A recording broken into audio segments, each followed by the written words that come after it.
Please take your time to read the news. You can see above me there. Just take a close view. What are you seeing there? It says NNPC refineries generate zero revenue but pays workers 69 billion naira.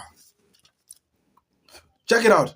Say NNPC refineries generate zero revenue, as in not even a dime, but is currently paying workers 69 billion naira. Yes, that is the news, although it is an old news. That news is was published on the Punch. I saw it on Punch, and it was published as at 2021. But regardless of when it was published, since when did Nigeria refinery stop working? It's been a long time. It's been a long time, right? And yet, they've been paying workers.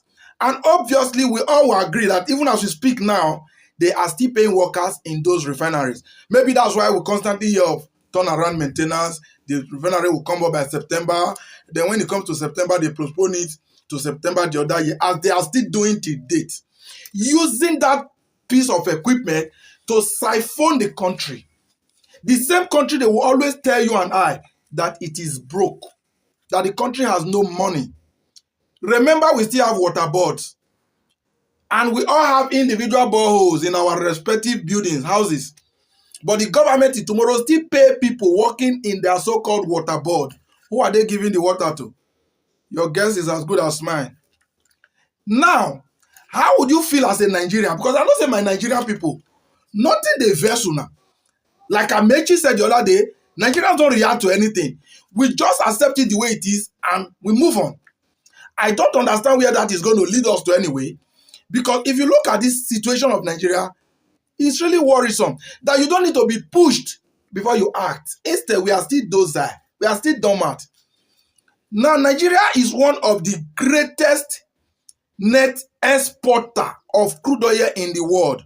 I don't think that should be a news. But sadly, at the same time, we are also the greatest importer of refined products in the world.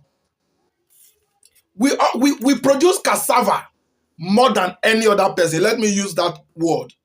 We produce cassava in this country more than any other country. But we keep buying garri from Ghana. That is the simple explanation. If Ghana refuses to give us garri, we will starve. And we own the cassava. That is the condition of Nigeria. And we think it is normal. It didn't start today. It's been like this for years.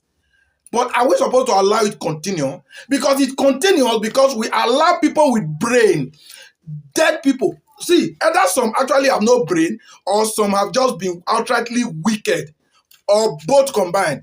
They have no brain at the same time, they are wicked. That is why this continues. I remember we thought when Dangote refinery come on board, the problem of importation of fuel, must have been out of it, and then we cannot buy fuel cheaper. Now, refinery belonging to Dangote is now running, and fuel is now 1,200 a liter and above. So it will take a very dead brain Nigerian to still beginning to ask questions why the 3 federal-owned refinery has not been working.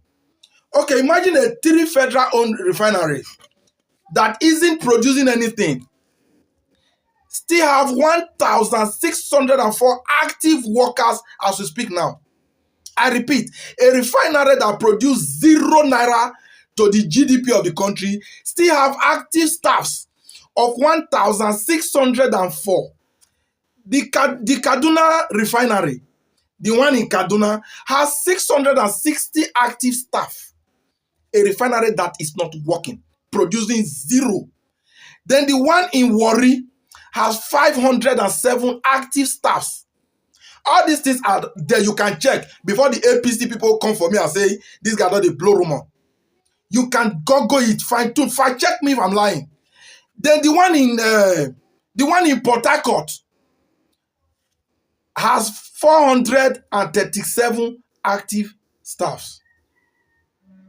A refinery that isn't working, putting up a total sum of 1,604 active staffs, with an annual with an annual salary of 69 billion naira. We don't know about the allowances and all of that. And they say the country is broke. Isn't this too bad? Nigerians, if this will continue until the Nigerian youth, until the Nigerian people unanimously throw party sentiment into the forest, throw religious sentiment into the river, and throw tribal bigotry into the air. Only then can we solve this problem. Otherwise, we are supposed to have learned because we've been through the hard way. But sadly, we still haven't learned. That is really, really sad. Is this a country? If somebody used Nigeria as testimony for church, it will look very stupid. It will look like the person is mad, like what we are currently seeing in the choosing among the choosing family. Nigeria is a story you cannot tell. You can't write about it. You can't tell the story of Nigeria and not look stupid and not look like you are cooking up madness. It's really sad. Nigerians, like I've always said, it's up to you.